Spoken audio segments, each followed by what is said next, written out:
Êxodo capítulo 32.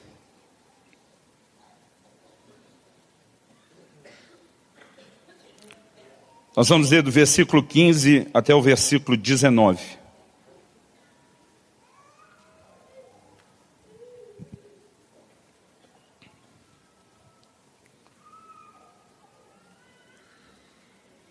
O texto sagrado diz: E voltando-se, desceu Moisés do monte com as 2 tábuas do testemunho nas mãos. Tábuas escritas de ambos os lados. De um e de outro lado estavam escritas. As tábuas eram obra de Deus. Também a escritura era a mesma escritura de Deus esculpida nas tábuas. Ouvindo Josué a voz do povo que gritava, disse a Moisés: há alarido de guerra no arraial. Respondeu-lhe Moisés: não é alarido dos vencedores, nem alarido dos vencidos, mas alarido dos que cantam é o que ouço. Logo que se aproximou do arraial, viu ele o bezerro e as danças. Então, acendendo-se-lhe a ira, arrojou das mãos as tábuas e quebrou-as ao pé do monte. Deixa esse texto aberto ou marcado. Vamos fazer uma pausa aqui. Pai, nós declaramos mais uma vez nossa confiança e dependência no Senhor. Oramos que a Tua palavra não alcance apenas a razão e o intelecto, que ela, comunicada pela unção, o poder do Teu Espírito e debaixo da Tua graça, alcance não apenas o nosso coração, mas comunique algo da parte do Senhor. Abra os nossos olhos. Nós clamamos, Pai, por uma consciência espiritual dessas verdades, envolvendo o nosso íntimo, formando uma visão que o Senhor quer que tenhamos, em primeiro lugar, como cristãos, mas também como igreja local. Nós clamamos que o Senhor cumpra o Teu propósito nessa hora, nessa manhã, em nome do Senhor Jesus. Amém. Amém. Nós temos aqui uma história impressionante. Impressionante pela forma como Deus se revela a Moisés. Impressionante não só pela manifestação da glória e da presença de Deus na vida de Moisés, mas também pelo desfecho de uma história que começa de uma maneira assim tão linda. O Moisés subindo, gastando 40 dias, 40 noites na presença de Deus. A Bíblia diz que ele não comeu e nem bebeu durante esse tempo. Ele está envolto, absorto na glória de Deus, recebendo revelações de Deus, a palavra que Deus tinha para o seu povo. E Deus mesmo prepara 2 tábuas de pedra. Quando era criança eu tinha dificuldade com a ideia de tábua, porque eu achava que tábua era só madeira, né? Mas Deus faz 2 folhas de pedra, vamos falar assim, preparadas pelo próprio Deus, escritas pelo próprio Deus. E o Senhor entrega aquilo não apenas como um resumo, mas como uma espécie de memorial do que era o cerne da aliança que ele estava firmando com a nação de Israel. Entrega nas mãos de Moisés os 10 mandamentos. Eu fico tentando imaginar, desde esse ambiente de glória, da experiência extraordinária que Moisés tem, o tipo de valor que se atribuiria àquilo que ele segurava nas mãos. Muitas vezes eu e você, né, podemos estar carregando alguma coisa que não tem muito valor e às vezes a gente não tem assim tanto cuidado. Mas dependendo o que a gente tiver nas mãos, o cuidado às vezes redobra ou multiplica ainda mais. Eu fico me imaginando como eu desceria do monte, cuidando para não derrubar aquilo que Deus me confiou. Mas Moisés, quando chega ao pé do monte, não é que ele descuida e deixa cair. A Bíblia diz que ele é tomado de ira. E ele joga aquelas tábuas de pedra no chão, a ponto de quebrá-las. Eu fico pensando, em primeiro lugar, no plano espiritual. Qual o tipo de sentimento no Deus que convidou Moisés para gastar aqueles 40 dias, preparou as tábuas e colocou nas mãos dele. E obviamente, o que elas significavam. Vamos pensar no significado espiritual daquilo tudo. Mas Moisés simplesmente joga no chão e quebra. Agora, se a gente ainda tirar o espiritual de lado, você consegue imaginar ou mensurar o valor arqueológico dessas tábuas de pedra, se elas existissem até hoje? Eu imagino que talvez não haveria nenhum objeto mais valioso na Terra, mais cobiçado para ser visto nos museus, disparado, Mona Lisa ficaria esquecida no Louvre, para todo mundo ver a versão original dos 10 mandamentos, feita pelo próprio Deus. O que Moisés quebra e estraga é incalculável sob qualquer ângulo e perspectiva. Mas a Bíblia diz que ele se encheu de ira. Por quê? Ele está diante de Deus, pagando um preço enorme por um povo, que não demonstra nem um pingo de compromisso, né? Nem um pingo de gratidão ao que Deus fez, não demonstra nem um pingo de gratidão pelo que Moisés vinha fazendo, se doando a eles, e ele perde a paciência. Ou como diria a geração de meus pais, ele perde a estribeira. E ele quebra aqueles mandamentos. Se você estivesse no lugar de Deus, você acha que Moisés merecia uma punição? Não precisa falar, você acha? Eu acho. A sorte de Moisés é que eu não era o Deus que ele estava servindo. A sorte de todos nós é que nenhum de nós é Deus, só ele sabe ser Deus. Depois disso, o que Deus propõe a Moisés? Deus oferece a Moisés uma segunda oportunidade. Deus permite, daqui a pouco nós vamos ver em Êxodo 34, Deus permite que Moisés suba novamente o monte. Mais 40 dias envolvido na glória de Deus. E agora ele desce com novas tábuas, com os 10 mandamentos.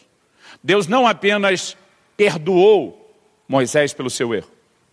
Deus lhe deu uma nova oportunidade. Porque Deus é um Deus de novos começos. E o tema da minha mensagem hoje é começando de novo. O que fazer quando erramos, cientes de que há um Deus de novos começos? Nós precisamos entender que misericórdia, graça, favor nos são oferecidos. Mas também precisamos entender, e eu quero que a gente possa aprender com essa lição de Moisés, que é um trilho estabelecido por Deus, com princípios da sua palavra, para quem quer começar de novo. Porque começar de novo não é só você fazer o que quer antes e fazer o que quer depois, na hora de começar. Porque alguns estão querendo começar de novo dessa forma. Mas antes de entrar no trilho, eu quero começar assim reconhecendo essa grandeza, essa bondade, essa benignidade, essa infinita misericórdia do Deus que eu e você servimos, que nos permite começar de novo. Agora, quando eu falo de começar de novo, eu não quero que você pense apenas na conversão. Porque essa é a ideia e o conceito de começar de novo, com a qual a maioria de nós não tem problema. A gente consegue olhar para aquela pessoa que acabou de se converter e lembrar de 2 Coríntios 5,17. Se alguém está em Cristo, nova criatura é. As coisas velhas já passaram e eis que tudo se fez novo. Eu creio que a nossa maior dificuldade não é com quem começou de novo a primeira vez quando converteu. A nossa maior dificuldade é quando alguém que começou de novo na conversão bagunça as coisas depois. A nossa dificuldade é às vezes entender a mentalidade para quem precisa começar de novo.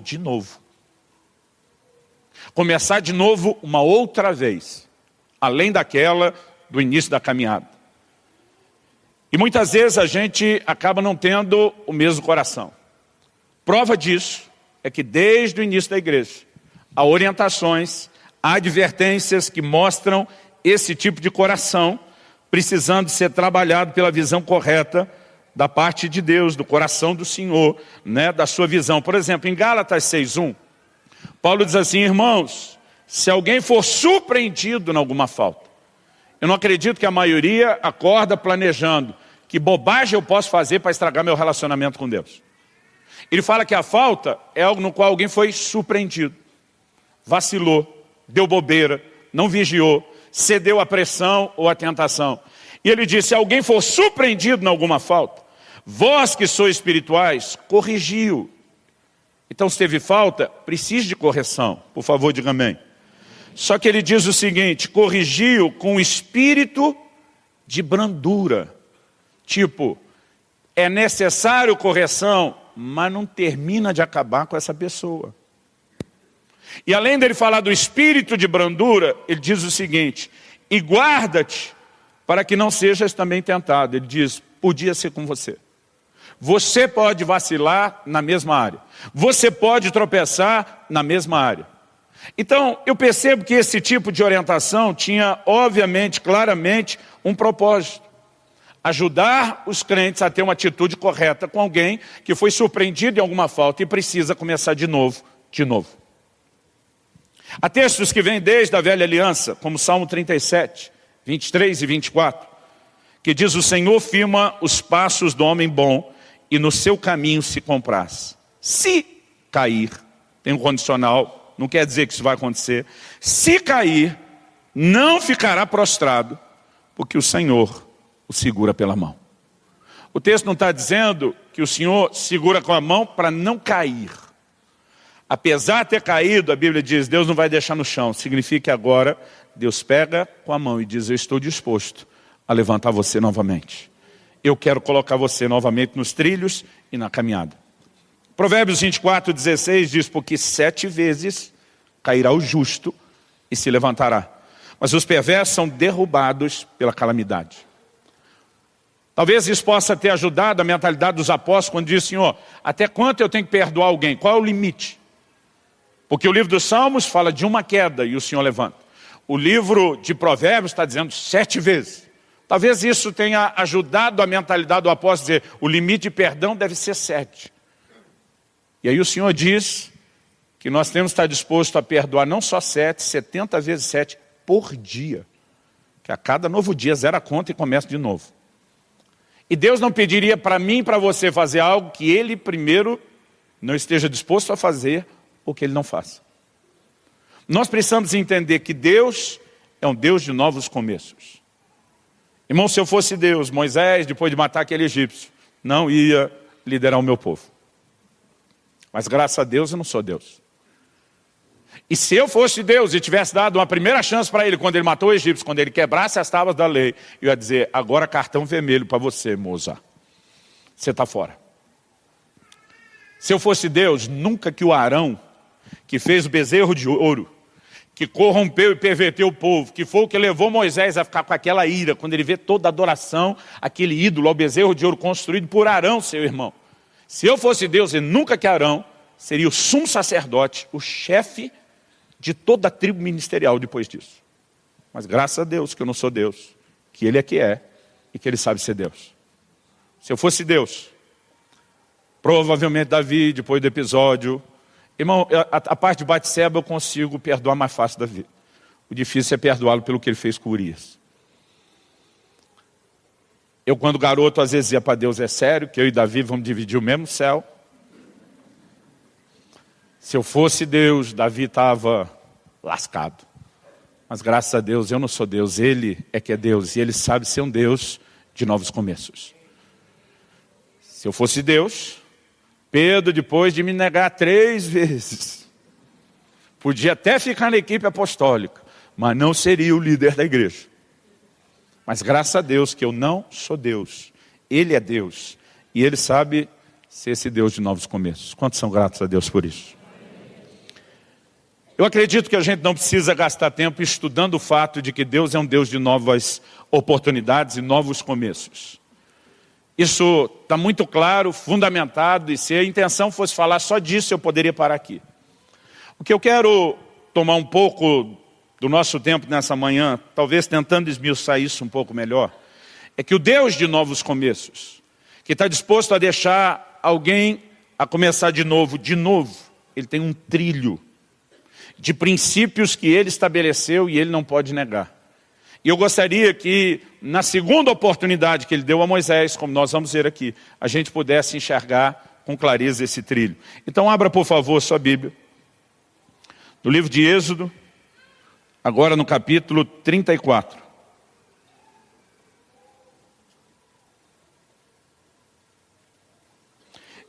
Êxodo 34. E nós vamos começar a partir do versículo 1.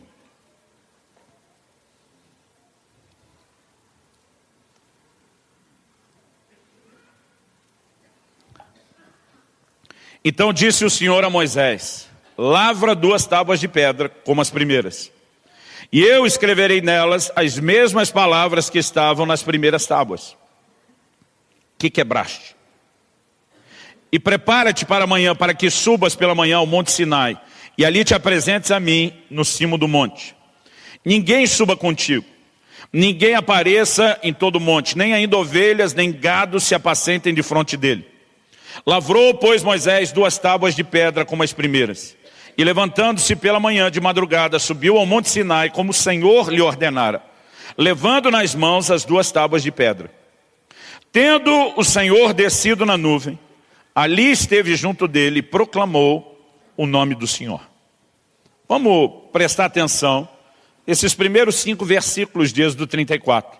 Quando Deus convida Moisés para desfrutar de um novo começo, de uma nova oportunidade, do que nós poderíamos aqui classificar de uma segunda chance. A primeira coisa que me chama a atenção, e eu quero falar de 4 princípios que envolvem esse trilho do recomeço. A primeira delas é que Deus claramente responsabiliza Moisés pelo que aconteceu. Ele diz de cara, o início da conversa, Deus diz assim no versículo 1, escreverei nelas, nessas tábuas, as mesmas palavras que estavam nas primeiras, que tu quebraste. Aquelas tábuas que você, Moisés, quebrou. Primeira coisa, Deus diz, eu vou te dar uma nova oportunidade, mas tudo começa com a necessidade de que você reconheça, Moisés, que você errou. E a partir do momento que você reconhece que errou, que um novo começo pode acontecer. Isso, irmão, serve para tudo. A gente pode apontar para o início na conversão. A palavra de Deus nos mostra que a mensagem pregada é a mensagem de arrependimento, não só de fé. Jesus chega dizendo, arrependei-vos e, esse "e" é o adicional, crede no Evangelho. Então a mensagem envolvia 2 coisas. A primeira era arrependimento, a segunda era a fé. Quando o Hebreus 6 fala dos rudimentos da doutrina de Cristo, primeiro fala do arrependimento e obras mortas, para depois falar da fé em Deus. Por que a mensagem chega como uma mensagem de arrependimento? Porque Deus não pode mudar a vida de ninguém que não reconheça seus erros. Jesus diz lá no Evangelho de Marcos, no capítulo 2 e no versículo 17, os sãos não precisam de médico, e sim os doentes.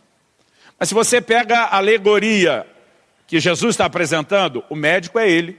E quando ele fala de si como médico, ele está falando dele como Salvador. Logo, o doente é o pecador. E se a gente seguir essa lógica, o são deveria ser aquele que não tem pecado. Então ele está dizendo, esse não precisa do médico. O problema é que não existe gente sã. A Bíblia diz, não há nenhum justo, nenhum sequer. A única forma de sermos justificados é pela fé naquilo que Jesus fez por nós.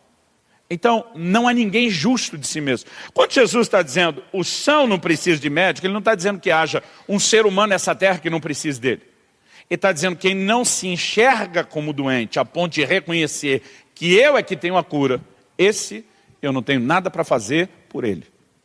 Agora, desde um fundamento como esse, até a restauração de alguém que já conhecia Deus e pecou, o princípio é o mesmo. Agora, o ser humano, desde o início, demonstra uma grande dificuldade de admitir culpa. Lá no Éden, o primeiro casal, quando pecaram, Deus vai tratar com Adão primeiro. E diz, o que é que você fez, Adão? Adão joga a culpa em 2, em Deus e na Eva. E diz, a mulher que tu me deste. A começo de conversa, se o Senhor não tivesse botado ela na minha vida, nada disso teria acontecido. Então o Senhor é o primeiro responsável. E ela foi que fez essa lambança toda.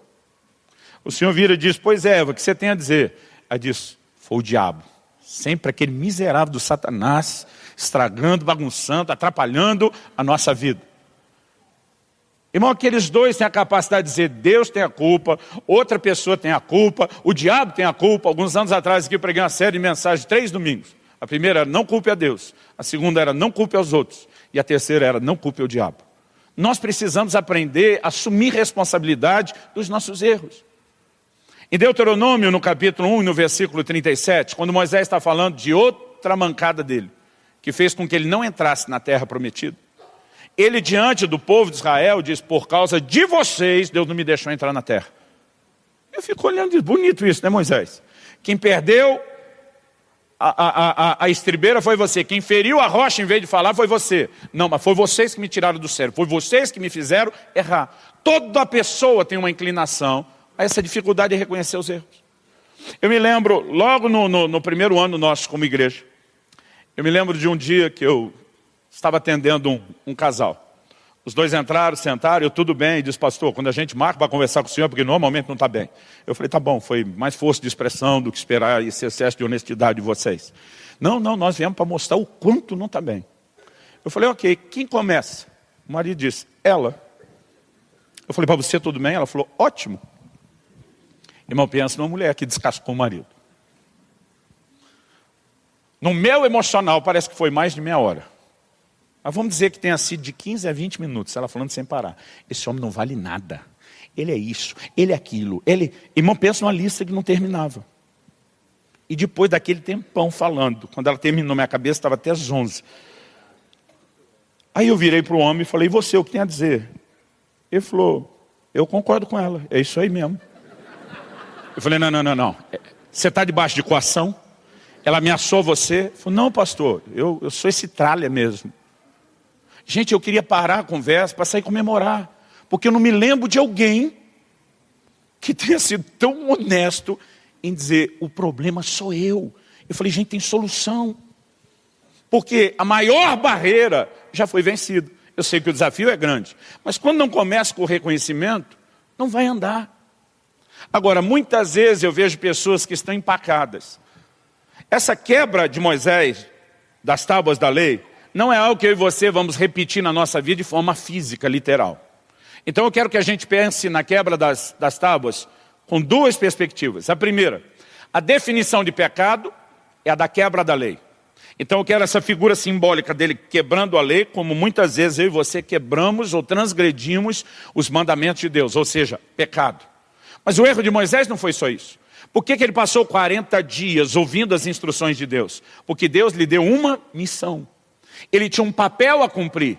Ele tinha que ter transmitido aquela palavra para o povo. E quando ele joga aquelas tábuas no chão, ele está dizendo para Deus, não brinco mais. O negócio para mim deu a conta, deu a tampa, deu o que tinha que dar. E eu não vou falar o que o Senhor me mandou falar. Então eu quero que você avalie isso por dois ângulos, duas perspectivas. O que esse nível de desobediência é um chamado não necessariamente significa pecado, em algum aspecto, mas muitas vezes, quando há essa atitude deliberada, não estou falando de alguém que protelou, não estou falando de alguém que ainda não entendeu, mas quando há uma desobediência deliberada, também é pecado. Mas eu quero que vocês pensem isso sob duas perspectivas. Porque talvez você esteja vasculhando meu coração, dizendo, estou andando na lei de Deus. Mas muitos de vocês estão deliberadamente negligenciando alguma missão que Deus confiou. E eu quero que você se enquadre no que eu vou falar hoje a partir disso. Aí de vez em quando eu encontro pessoas. Estava conversando com alguém. Pastor, Deus me deu um chamado tão glorioso. Falei, que bênção, irmão, o que você está fazendo com ele? Nada, porque os homens não permitem que eu faça. Falei, como assim? Meu líder não me enxerga, não me reconhece e não me dá espaço. Minha mulher não coopera. Irmão, pensa no resto da terra culpada. Mas o cara acha que não fez nada de errado. Eu falei, rapaz, conheço um cara que pensava tão diferente de você, um tal de José. Traíram ele, venderam ele, prenderam ele. E ele o tempo todo dizia, meu destino não está na mão de ninguém, meu destino está na mão de Deus. A minha sorte vai mudar. Irmão, conversa é essa. De ficar dizendo que Deus tem um chamado extraordinário e que a coisa não acontece por causa dos outros. Em que Deus você confia e acredita. Mas muitas vezes a gente esbarra em qual o problema? No simples fato de que a gente não consegue reconhecer nossas limitações. Casamento está ruim. O marido bota a culpa na mulher. A mulher bota a culpa no marido. Irmão, não tem como não ter uma participação de cada um. A gente não precisa dividir 50% também. Vai jogar um 51 para o lado de lá, um 49 para o lado de cá. Mas, sabe, querido, o grande causador dos seus problemas, você vai achá-lo num lugar, na frente do espelho. O grande causador de muitas coisas que estão estacionadas, você precisa entender a probabilidade de que seja você. Às vezes você arruma um sócio, não é só você, mas a probabilidade de que isso tenha começado com você é grande. E o primeiro passo, nós temos que reconhecer o erro. Não, eu só tropecei porque me empurraram para esse lugar. Não, você se deixou ser empurrado. A mulher de Potifar tentava José todo dia.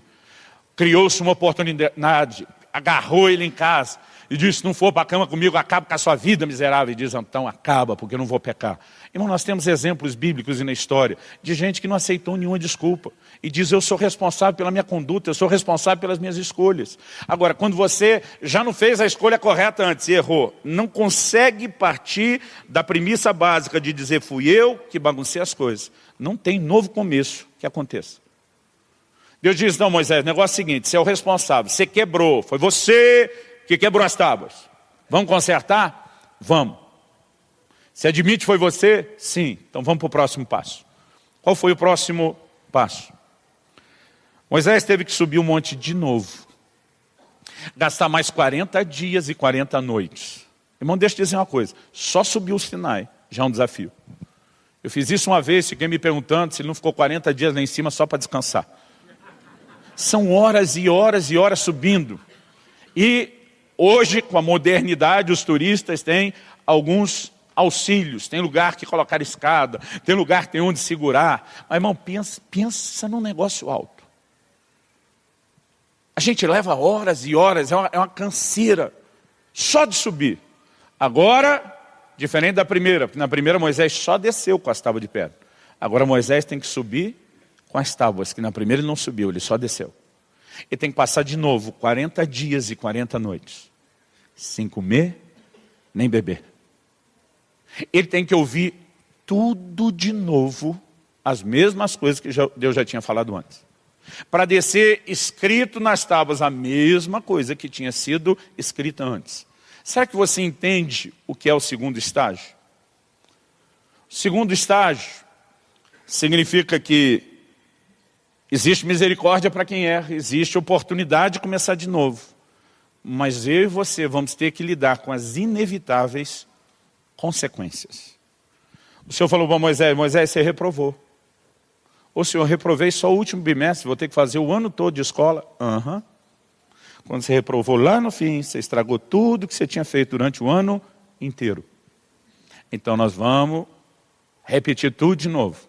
E nós vamos nos certificar que agora você aprendeu e que agora você passe.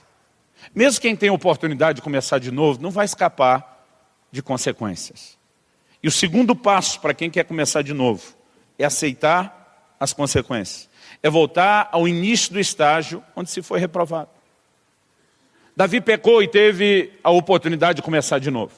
Natã olha para ele e diz, o teu pecado foi perdoado, você não vai morrer. Imagina Davi já engatando aquele glória para disparar. Mas Natã sai na frente primeiro e diz, mas a espada dos amonitas que você usou contra Urias jamais se apartará da tua casa. Mais do que você fez com a mulher do cara escondido, vão fazer com as suas a luz do dia. Na minha conta, no mínimo 11 anos se passaram. Antes que Absalão fizesse o que fez. Armando uma tenda na frente do palácio. E possuindo em público, diante de toda a nação, todas as concubinas de Davi. Para demonstrar que o caminho dele de rebeldia não tinha volta. Talvez durante um tempo, Davi pensou, acho que Deus esqueceu daquele juízo anunciado. Porque no mínimo 11 anos se passaram. Mas deixa eu te dizer, querido, mesmo para quem é perdoado, existem consequências dos pecados. É por isso que eu digo sempre, é melhor não pecar do que pecar e ser restaurado depois. As consequências podem envolver muita coisa. Saulo perseguiu a igreja, foi perdoado? Foi. É o cara que mais entendeu a graça e justificação, ensinou isso como ninguém. Mas qual foi a primeira palavra profética que ele recebeu depois de convertido? No final dos 3 dias dele de retiro de integração, ele e Deus sozinho, trancado, a palavra profética, ele recebe imposição de mãos do Anania, é curado, é cheio do Espírito Santo, viveu arrependimento, aquela coisa toda que a gente gosta de ter no retiro. Agora, a primeira palavra profética, eu lhe mostrarei o quanto importa padecer pelo meu nome.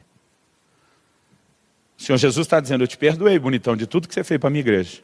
Mas agora você vai colher muito do que você plantou, mesmo perdoado. Pensa num cara que aquele dia ganhou o dom do para-raio. Onde ele ia, tudo descarregava na cabeça dele. Mas não estava perdoado? Estava. Sabe, as pessoas não entendem isso. Um irmão outro dia veio protestar comigo. Falou, pastor, Puxa, fui tão encorajado por vocês a não esconder nada da minha vida, andar em arrependimento, confessar, abrir umas coisas do meu passado à minha mulher. O senhor acredita que ela me botou para dormir na sala? Eu falei, bem feito. Que isso, pastor? Eu vim para te pedir ajuda, para falar com ela. Eu falei, eu? Me deixa fora disso. Você não me consultou antes da hora de pecar?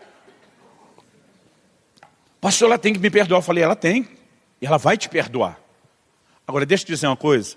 Você machucou o coração dela com a notícia. E agora você precisa de tempo para que ela se recupere. E você precisa respeitar o dano que você fez, que ela não sabia. O segundo dano que você fez contando. E agora você vai ter que desdobrar como nunca, andando em amor, ajudando ela a ser curada da ferida que você fez, antes de querer ser tratado normalmente. Porque as pessoas dizem, Deus me perdoou, todo mundo tem que me perdoar e não pode ter consequência. Irmão, deixa eu te dizer, não é bem assim que funciona. Eu lembro de uma palavra que o Cote deu para a gente aqui, falando das consequências do adultério. E ele fala de quando Simei está mandando pedra no Davi, a turma, os guerreiros dele dizem, deixa a gente arrancar a cabeça desse cara. Ele diz, não, deixa que apedreje. Eu mereço. Davi está dizendo, tem coisas, situações que a gente cria. Ele diz, deixa o cara quieto. Muitas vezes eu e você vamos passar por situações difíceis. Eu tenho visto gente que estava no ministério, e a liderança ela tem que ser baseada no exemplo. O líder não é perfeito, mas ele tem que liderar pelo exemplo. E é aí que muita gente não entende os processos bíblicos de disciplina. Porque tem pessoas que acham que disciplina é punição. E deixa eu te dizer, não é punição. O propósito da disciplina sempre foi restaurar alguém. Jesus disse, se o teu irmão pecar contra ti, vai você e ele sozinho, repreende ele. Se ele te ouvir, você ganhou, irmão. A ideia é sempre a restauração. E se ele não ouvir? Agora você volta com testemunhas. Repreende na frente de testemunhas. Se ele te ouvir agora com as testemunhas, você ganhou o irmão. A ideia ainda é ganhar o irmão. E se ele não ouvir, leva para a igreja. Repreende na frente de toda a igreja. Se ouvir, ganhou o irmão. Se não ouvir, aí desliga do meio. Porque se ele não quer ser restaurado, então ele que deixa de ser o fermento que estraga os outros. Esse é o último nível da disciplina. O propósito da disciplina não é destruir a vida de alguém. Paulo fala que ele queria exercer a autoridade que Deus lhe deu para edificação, não para destruição. Mas o que as pessoas confundem na igreja hoje em dia? Quando um ministro, por exemplo, tropeçou, a gente acredita que ele pode recomeçar? Pode. No dia seguinte, não. Por que não? Paulo diz em 1 Coríntios 9, 27, eu esmurro o meu corpo e eu sujeito à escravidão para que depois de pregar eu não venha a ser desqualificado. Ele está dizendo que um ministro pode ficar desqualificado. Agora, qual qualificação exatamente Paulo perdeu? Se, suposta e hipoteticamente, ele tivesse pecado. No dia seguinte, ele teve uma amnésia, esqueceu tudo que ele sabia da Bíblia, que ele estudou a vida inteira e não tinha mais o que ensinar? Claro que não, todo o conhecimento estava lá. Paulo perdeu toda a experiência, a bagagem missionária de plantador de igreja, que não podia orientar os outros no ministério? Claro que não, estava lá. Tudo no sentido natural que ele precisava para continuar no ministério estava lá. O que ele perdeu? A autoridade da falta de exemplo. Então agora a necessidade de se parar é, vamos construir de novo. Vamos recuperar o exemplo. Vamos resgatar a credibilidade para depois voltar. Eu lembro de uma situação anos atrás, nós tivemos que disciplinar um líder numa das igrejas que eu pastoreei. E nós o afastamos. E depois de 6 meses, alguém que era não só uma ovelha do rebanho, amigo meu, muito amigo meu e amigo dele, veio falar comigo e perguntou, pastor, vocês não acham que vocês já não puniram o fulano o suficiente? Eu falei, o quê? Você não acha que vocês já puniram ele o suficiente? 6 meses de gancho, na cadeira, sem ministrar. Eu falei, irmão, você acha que nós estamos punindo fulano? Se isso não é punição, é o quê? Eu falei, meu irmão, para. Eu falei, você não entendeu nada.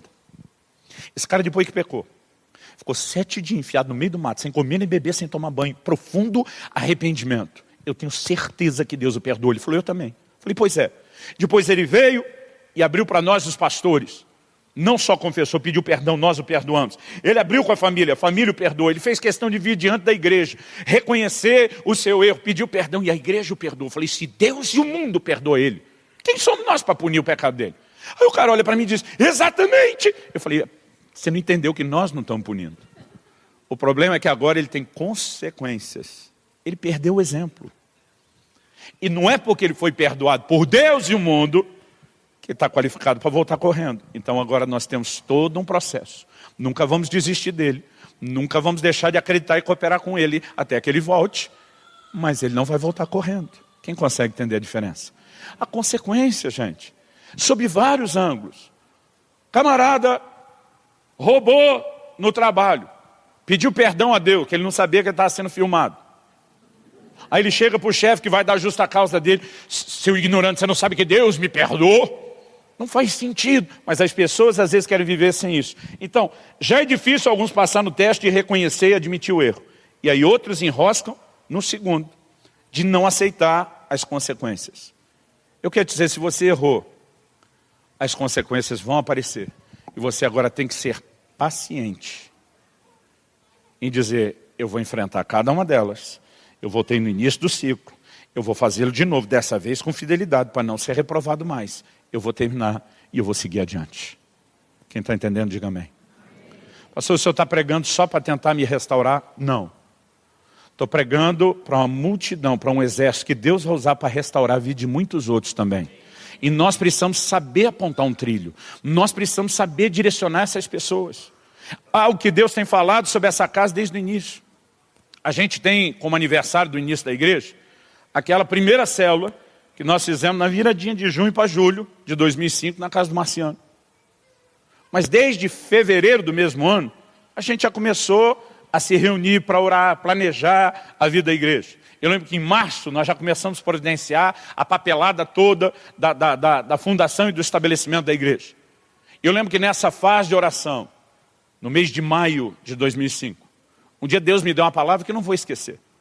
Nós tínhamos acabado de sair de um culto, de uma reunião, de um ambiente muito profético. Alguém orou, impôs as mãos sobre mim, né? E eu me lembro que foi assim um toque singular de Deus. A hora que eu me dei conta, eu estava levantando do chão sem entender o que aconteceu, mas quando eu saí, tinha uma percepção profética diferenciada. Entramos no carro, falei para o Marciano: eu te dou uma carona. Ele já tinha ido comigo, a gente morava perto, falei: te dou uma carona. A gente aproveita para conversar. Quem disse que a gente conseguia conversar no carro? Quando entramos no carro, mal começamos a dirigir. Eu nunca tive uma experiência dessa na minha vida antes. Mas de repente, todos, não era só os cabelos da cabeça, da barba, todos os pelos do corpo começaram, não é que era arrepiar, parecia que virou arame. Aquilo foi levantando. Eu sabia naquele momento, não sei te explicar como, que o Senhor Jesus estava sentado no banco de trás, debruçado entre os dois bancos da frente. Era uma percepção da presença dele que eu nunca tive na minha vida. Eu emudeci. Eu não conseguia falar, eu não conseguia chorar. A lembrança disso ainda mexe comigo. Mas de repente eu percebo o silêncio. E daqui a pouco, um Marciano de chefe, dá uma olhada no meu braço. Ele estava do mesmo jeito. Peguei e só mostrei o meu sem falar. Ele falou: está aqui atrás de nós, no nosso meio, não está? Eu falei: tá. E nós não falamos mais nada. Era um temor debaixo da manifestação daquela presença no carro. Quando eu parei na frente da casa dele para ele descer, ele abriu a porta, desceu, aí ele voltou e enfiou a cabeça de novo pela porta aberta. Falou: chefe, ele se manifestando para a gente aqui desse jeito, nós não vamos orar um pouquinho? Falei: você está certo. Desliguei o carro, desci, falei: vamos para aquela sua sala de oração. Mas não deu tempo. A hora que eu desci, falei para ele: pega papel e caneta. Eu sabia que Deus ia falar comigo. E naquela hora ele começou a dizer: eu quero que você entenda exatamente o que eu quero fazer através de vocês. A igreja que eu plantei em Irati, a primeira das Alcances, nós não começamos alugando um prédio, nós levamos 2 anos para ter um prédio. A gente começou só com as celas, ganhando pessoas para Jesus, multiplicando, improvisava o lugar de reunião. E eu gostei tanto daquele modelo, onde, né, antes de vir de lá para cá, eu tinha feito um cálculo. Nós tínhamos 97 ponto alguma coisa por cento das pessoas da igreja que nós ganhamos para Jesus. E eu pensei: o resto da vida só vou abrir igreja dessa forma. Mas naquele dia o Senhor falou: a orientação para a igreja que você vai começar aqui é completamente diferente da de lá. Ele diz: eu quero que você foque não apenas o perdido que precisa ser salvo. O Senhor disse: eu estou te entregando uma caverna de Adulão. Eu gelei. Caverna de Adulão, para quem não lembra, é aquele lugar onde Davi foi se esconder de Saul. E a Bíblia diz: começaram a chegar a ele os levianos, os endividados, os amargurados de espírito. Era só encrenca. O Senhor diz: eu vou te confiar uma caverna de Adulão. Eu vou trazer muitas pessoas que já me conhecem, estão arrebentadas, precisando começar de novo. Ele diz, isso tem que nortear vocês. O Senhor falou a respeito de como eu deveria equilibrar a agenda entre o volume de viagens e a dedicação ao que é o local. Ele foi falando comigo de coisas tão claras. E nós começamos, tanto que no início a gente repetia muito mais essa frase da caverna de Adulão do que hoje. Nós começamos com um entendimento. Esse será um lugar de novos começos para muitas pessoas. E Deus nos trouxe essa percepção. Mas para que a gente consiga fazer com que as pessoas de fato comecem de novo, elas têm que ser orientadas. Quem está entendendo? Quando o povo volta do cativeiro de Babilônia, eles vão restaurar os muros junto de Neemias. A zombaria dos inimigos é, dessas pedras queimadas, vocês vão reedificar. Sabe o que eu acho interessante? Eles podiam ter feito pedras novas. Jerusalém tinha sido destruído por Nabucodonosor, incendiada, antes deles serem levados para o cativeiro da Babilônia. Agora eles estão pegando as pedras queimadas, não que a pedra se consuma, mas a aparência dela estava feia por causa do incêndio. Mas é como se eles tivessem entendido algo do coração de Deus. Nós vamos construir com as mesmas pedras. Não importa o nível de avaria que elas passaram, elas serão utilizadas novamente para fortalecer essa cidade, para fortalecer aquele plano e o propósito de Deus. E é assim que Deus faz conosco. Nós temos muita pedra queimada aqui, que Deus trouxe dizendo, eu vou te colocar no seu lugar de novo, eu vou te recuperar. Mas você tem que reconhecer o erro, você tem que aceitar a consequência. Em terceiro lugar, praticar restituição. Diga comigo, reconhecer o erro, aceitar as consequências, fazer restituição. Onde nós vemos a restituição nessa história? Deus diz para Moisés, você agora vai fazer 2 tábuas de pedra, no lugar das que você quebrou. As primeiras Deus que fez. Deus diz, na primeira vez, eu fiz a pedra, eu escrevi, e você estragou minhas pedras. Então você me deve, Moisés. E você vai pagar o que você me deve, me restitua. Agora você faz as pedras e sobe com ela. Você vai ter uma nova oportunidade. Mas começa assumindo o seu erro, aceitando consequência e fazendo restituição. Nós precisamos entender, quando o Senhor Jesus chega na casa de Zaqueu, que era um pecador, alguém que teria a oportunidade de começar de novo. Foi criticado, porque Zaqueu era um pecador. Quando ele está lá, Zaqueu de repente fala, Senhor, eu vou dar metade dos meus bens para os pobres. E se alguma coisa eu defraudei alguém, eu vou restituir 4 vezes mais. Irmão, um cobrador de imposto dizer, se alguma coisa eu defraudei alguém, o ganho deles vinha da extorsão que eles praticavam. É por isso que eles eram abominados pelos judeus. Eles eram vistos como gente que não só se aliou ao Império Romano contra a própria nação, por isso traidores, mas por causa da extorsão. Eles eram odiados. Aí o cara disse, se alguma coisa extorquir alguém, vou restituir 4 vezes mais. Quando ele entra no assunto de restituição, Jesus diz, hoje chegou salvação a essa casa. O que você precisamos entender é que a salvação não vem pelas nossas obras. E nem aquilo que fazemos nos faz merecedor. Mas a salvação que Ele começa em nós precisa transbordar. A fé que nós começamos a manifestar dEle precisa se manifestar por meio de ações e atitudes. E uma delas é restituição. Anos atrás estava pregando numa igreja de Porto Seguro. E o pastor me apresentou uma senhora. Diz, olha, essa aqui foi uma das maiores macumbeiras que o sul da Bahia conheceu. A maioria do povo dessa cidade, porque é uma cidade pequena, já fez alguma coisa contra alguém usando ela, ou tentou parar alguma coisa que alguém fez contra, pensa numa mulher que era conhecida aqui. Mas ela se converteu. E quando se converteu, ela reconheceu os seus erros, ela decidiu começar de novo, ela sabia que teria consequências para suportar, mas ela decidiu praticar restituição. Ela ficava andando pelas ruas da cidade, só para encontrar gente que a reconhecesse.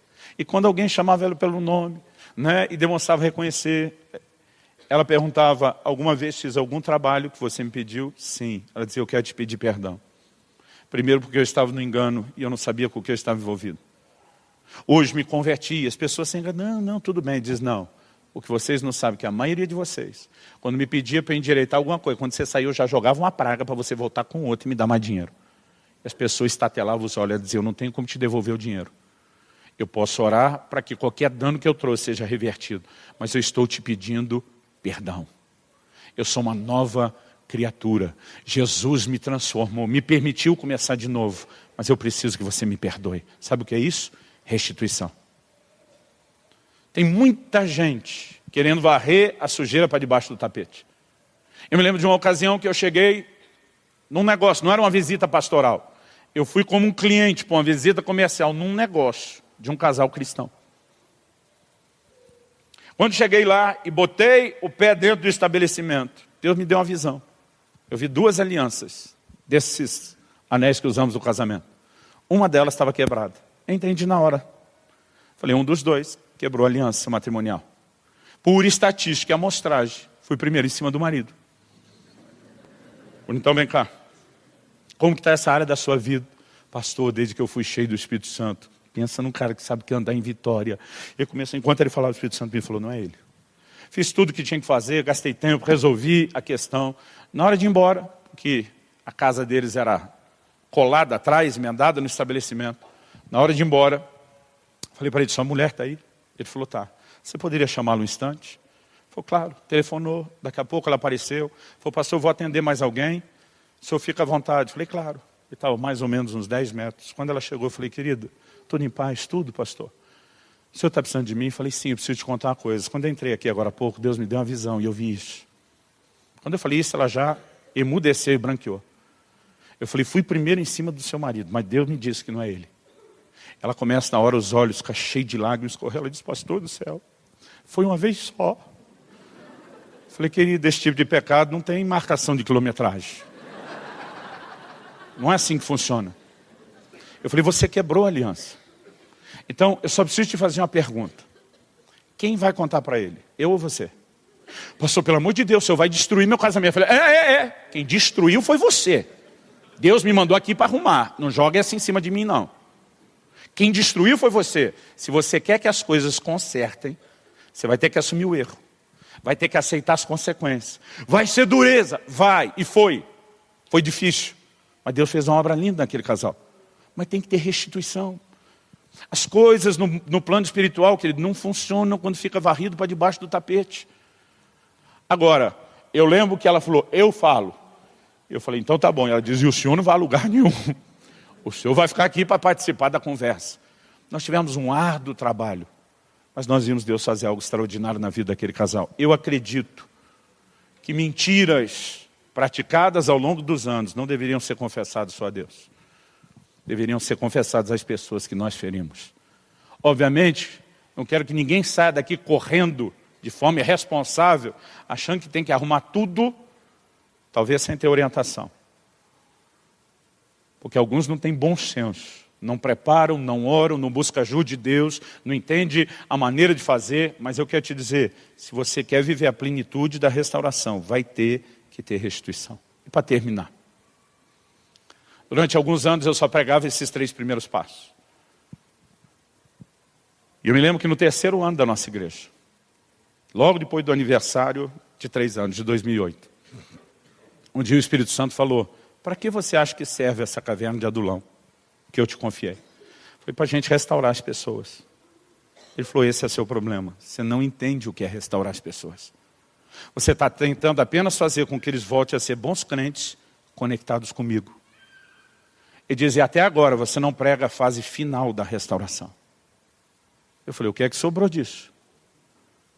Ele diz, quando Moisés desce a 2ª vez no monte, ele completa a missão. Ele anuncia a palavra, o que ele não fez na primeira vez. Olha comigo Êxodo 34. E aqui nós encerramos. Êxodo 34. A partir do versículo 28. A Bíblia diz, e ali esteve com o Senhor 40 dias e 40 noites. Não comeu pão, nem bebeu água. E escreveu nas tábuas as palavras da aliança, as 10 palavras, ou os 10 mandamentos. Agora olha que interessante, no início Deus diz, você leva a tábua e eu escrevo. No final das contas Deus diz, quer saber, você escreve. Irmão, Deus escrever na tábua, numa tábua de pedra, deve ser um processo mais rápido do que a gente. Mas Deus diz, Moisés, você que vai. Eu não sei se ele subiu pronto e preparado, eu não sei como ele fez aquilo, mas ele escreveu, verso 29. Quando desceu Moisés do monte Sinai, tendo nas mãos as 2 tábuas do testemunho, sim, quando desceu do monte, não sabia Moisés que a pele do seu rosto resplandecia, depois de haver Deus falado com ele. Olhando Arão e todos os filhos de Israel para Moisés, eis que resplandecia a pele do seu rosto, e temeram chegar-se a ele. Então Moisés os chamou, e Arão e todos os príncipes da congregação tornaram a ele. E Moisés lhes falou. Depois vieram também todos os filhos de Israel, aos quais ordenou ele tudo, não uma parte, tudo o que o Senhor lhe falara no Monte Sinai. Esse é o desfecho da restauração. Quando a missão abortada lá no início volta a se cumprir. O Senhor me disse, no que é que aquelas pessoas que foram encontrar com Davi na caverna de Adulão se tornaram. Eu falei, acho que viraram gente boa. O Senhor me disse, se tornaram o maior exército de conquista. Irmão, a nação de Israel nunca conseguiu possuir a terra prometida, desde os dias de Josué. É a partir de Davi que os inimigos começam a ser subjugados. Qual era a base do exército de Davi? Essas pessoas restauradas. Quando Deus dá uma visão a Ezequiel e ele vê o vale de ossos secos, ele está falando do estado, né, de podridão espiritual que a nação chegou. Deus olha para Ezequiel e diz, pode esses ossos voltarem a viver? Ele está dizendo, você está olhando Israel nessa situação de perdição, tem cura para eles? O profeta sabiamente diz, Senhor, tu sabes. Tipo, eu nem arrisco um palpite. O Senhor diz, profetiza sobre eles. E é algo que nós vamos começar a fazer daqui para o fim do ano. É começar a liberar palavras proféticas sobre a vida de muitos de vocês. E você vai se unir conosco para liberar palavras sobre a vida de outros. Porque há um vento de restauração soprando desse novo tempo e nessa nova estação. E de repente ele começa a perceber que os ossos começam a se mexer. Cada osso vai se juntando aos seus ossos. Daqui a pouco a Bíblia diz, começa a aparecer tendão, carne, pele. Até que eles se levantam. E quando se levantam, ele não diz que apenas se levantaram corpos. E diz, então se levantou um exército numeroso. Sabe qual é o propósito final de Deus em toda a restauração? Ter um exército. Gente que não só diga, obrigado porque o Senhor me restaurou, mas gente que volte, se ele está no seu exército dizendo, eu vou cumprir a missão. Eu vou fazer aquilo que eu abortei desde o início. Eu vou te ajudar a executar aquilo que não vem acontecendo. Eu quero que você fique em pé para parecer que está acabando.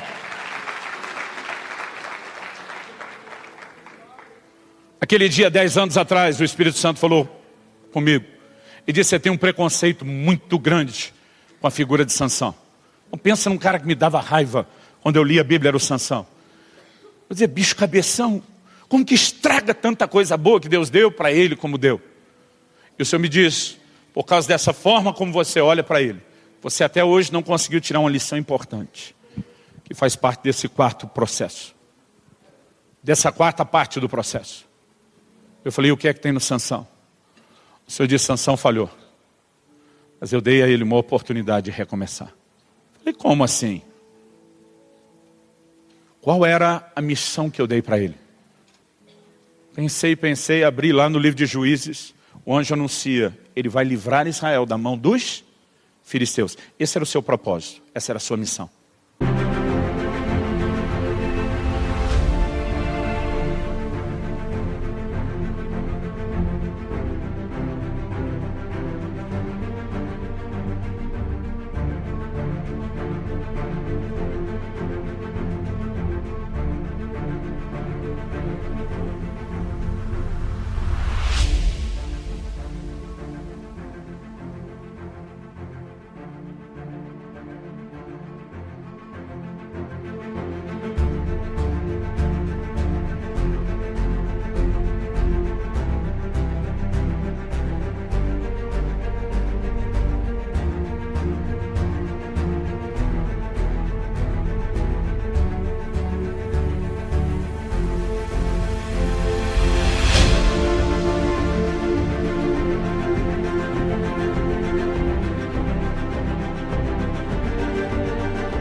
A Bíblia diz que no dia da sua morte, ele matou mais filisteus do que na vida inteira.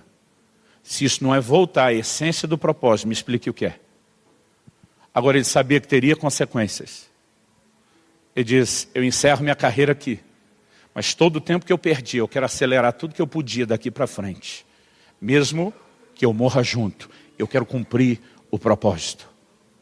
E meus olhos se abriram para entender aquilo de uma forma que eu nunca tinha entendido. Gente, nós precisamos ter o zelo de santidade no nosso coração. Mas muitas vezes, em nome desse zelo, a gente confunde isso com um legalismo e uma falta de misericórdia com quem precisa começar de novo. O Espírito Santo me perguntou 10 anos atrás, por que o rosto de Moisés brilhou? Falei, 40 dias na nuvem, até eu. Ele diz, então por que não brilhou nos primeiros 40 dias? E eu levei um susto, eu nunca tinha pensado nisso. Eu falei, mas ficou 40 dias na mesma nuvem de glória, no mesmo monte, ouvindo o mesmo Deus, e ele não desce com o rosto brilhando. O Senhor me disse, há uma diferença entre o Moisés que desce a primeira vez e o que desce a segunda. O da primeira, eu disse para Moisés, teu povo que você tirou do Egito já se corrompeu. Eu vou acabar com esses miseráveis. Moisés dá sermão em Deus. Faz isso não, Deus. Moisés está tentando ensinar Deus a ser Deus. O que é que vão dizer de você? E durante muito tempo eu acreditei que Moisés colocou Deus de volta nos trilhos. Irmão, você acha que Deus ia sair do trilho? Moisés acha que ele sabe mais do que Deus. Moisés acha que ele tem algo no seu coração pelo povo que nem ele sabe ainda qual é a verdade. Quando ele desce e vê o que Deus está contando, eu acho que ele diz, vou quebrar essas tábuas aqui para não quebrar na cabeça de Arão. Ele desiste. É depois disso que ele faz um clamor no meio, entre Êxodo 32 e 34, no meio, no 33. Ele diz para Deus, me mostra a tua glória. O cara acabou de descer de 40 dias no monte na glória, o que é que ele está pedindo? Ele diz, eu não entendi seu coração. Eu estava tentando te ensinar algo, eu estou com raiva desse povo. Eu joguei essas tábuas no chão porque eu não quero mais brincar. Eu desisti, eu não quero cumprir missão. Me dá algo que eu não tenho. Deus disse, então vou te mostrar a minha glória. Eu vou te colocar na fenda da rocha, porque você não pode me ver pela frente. Eu vou te deixar só ver minhas costas. Eu vou te dar um vislumbre de quem eu sou. E quando o Senhor diz, e quando eu passar, farei proclamar o meu nome diante de você. Mas peraí, ele não sabe o nome de Deus? Ele não sabe o nome do Deus que mandou ele tocar, trabalhar o povo, que mandou se apresentar dizendo que eu sou? Eu disse, não, você ainda não sabe não. Ele diz, eu vou anunciar o meu nome. E a Bíblia diz, farei passar, Êxodo 33, 19, toda a minha bondade diante de ti. Você queria me ensinar a ser bom, Moisés? Queria matar esse povo todo também, não é? Você não sabe nada. Agora que você está em crise com a sua limitação, eu vou te ensinar. O Senhor diz, terei misericórdia de quem eu tiver misericórdia. Me compadecerei de quem eu me compadecer. E quando o Senhor passou, o capítulo 34 nos mostra que o que foi proclamado no verso 6, passando o Senhor por diante dele, clamou, Senhor, Senhor, Deus compassivo, clemente, longânimo, grande misericórdia e fidelidade, que guarda em 1000 gerações a misericórdia, que perdoa a iniquidade, a transgressão e o pecado, ainda que não inocente o culpado, e visita a iniquidade dos pais nos filhos, e nos filhos dos filhos até a 3ª e 4ª geração. Quando ele começa a ouvir da bondade, da misericórdia, de um Deus que pune, mas a punição vai até poucas gerações, mas de um Deus que usa de misericórdia até 1000 gerações, Moisés se prostra diante de Deus.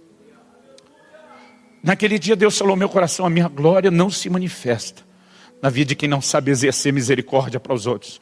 A diferença entre o Moisés da primeira e a segunda é que na segunda ele sabe, não só que ele alcançou misericórdia no seu erro, mas ele sabe o que Deus quer oferecer para os outros. Que nesse novo tempo, que nessa nova estação, o meu e o seu coração consiga refletir o coração de Deus. E aí nós vamos brilhar de uma forma que muita gente será atraída para ser restaurada. Pai, nós clamamos que não apenas o entendimento que nos serve de trilho seja absorvido, que o Senhor nos desperte para viver provocando na vida de outras pessoas novos começos, que o Senhor nos use como instrumentos para auxiliar outros nessa jornada, E nós oramos que venham os dias de restauração, que venham os ventos de restauração sobre esta casa, não apenas sobre aqueles que já fazem parte desta família, mas sobre aqueles muitos outros que serão alcançados, recuperados, restaurados e transformados. Que venham dias onde a tua glória se reflita em corações que entendam e transbordem a tua misericórdia. Nós oramos em nome do Senhor Jesus. Em nome do Senhor Jesus. Se você crê e concorda, diga amém.